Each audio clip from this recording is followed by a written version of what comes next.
আসসালামু আলাইকুম ওরহমাতুল্লাহি অবরকাতু।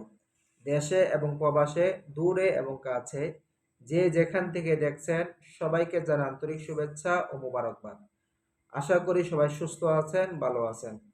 রদ্দু মুখতার এবং ফতুয়া স্বামীর মধ্যে রয়েছে 10 জায়গায় আজান দেওয়া সুন্নত।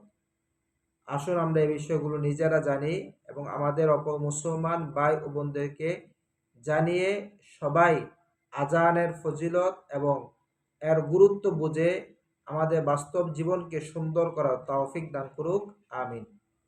প্রথমত হচ্ছে সন্তান জন্ম নিলে আজান দেওয়া সুন্নত। চাই সন্তান ছেলে হোক এবং মেয়ে হোক, সন্তান জন্ম নেওয়ার সাথে সাথে যত দ্রুত সম্ভব তার ডান কানে আজান এবং বাম কানে আকামতের ব্যবস্থা করা।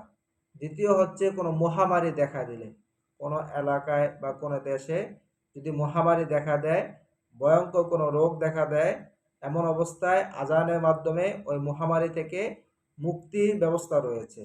তৃতীয়ত হচ্ছে আগুন লাগলে, কোথাও যদি ভয়াবহ আগুন লাগে বা অনেক ক্ষয়ক্ষতি হয়, এমন অবস্থায় আজান দিলে আল্লাহ রাব্বুল আলামিন আজানের বরকতে ওই বিপদ থেকে খুব তাড়াতাড়ি উদ্ধার করে। চতুর্থ হচ্ছে জিন এবং ভূতকে দূরীভূত করার জন্য, জিন ভূতের আশ্রয় থেকে মুক্তি পাওয়ার জন্য আজান দেওয়া সুন্নত। 5 নম্বর হচ্ছে কোনো মানসিক ব্যক্তির মানসিক রোগ যদি বৃদ্ধি পেয়ে যায়, মানসিক রোগের চিকিৎসার জন্য আল্লাহ নবী আজান দেওয়াকে সুন্নত বলেছে, সুবহানাল্লাহ। তারপর হচ্ছে কেউ রাস্তা হারিয়ে ফেললে, 6 নম্বর হচ্ছে কোনো ব্যক্তি যদি রাস্তা হারিয়ে ফেলে, তার রাস্তা সঠিক পথ তালাশ করার জন্য আজান দিলে আল্লাহ রাব্বুল আলামিন তাকে সঠিক রাস্তা সন্ধান দিয়ে দেয়।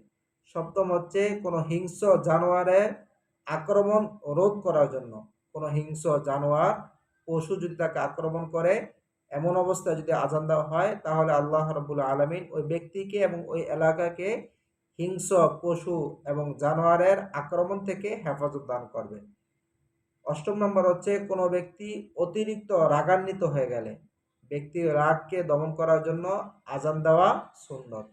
নবম হচ্ছে কোনো এলাকায় মহা দুর্ভিক্ষ দেখা দিলে, খাদ্যের অভাব দেখা দিলে, তখন আজান দেওয়া সুন্নত এবং আজানের বরকতে আল্লাহ রাব্বুল আলামিন তাদেরকে এই কষ্ট থেকে লাঘবের ব্যবস্থা করে দিবেন। দশম নম্বর হচ্ছে ইন্তিকারের পরে কবরের পাশে আজান দেওয়া। এই বিষয়টা অনেক জায়গায় হয়তো বা নাই, অনেকে এটাকে ফিতনা মনে করতে পারেন, কিন্তু কবরের পাশে আজান দেওয়া মৃত ব্যক্তির জন্য একটা নাজাতের ভালো মাধ্যম। দশম নম্বর হচ্ছে ইন্তিকারে কবরের পাশে আজান দেওয়া।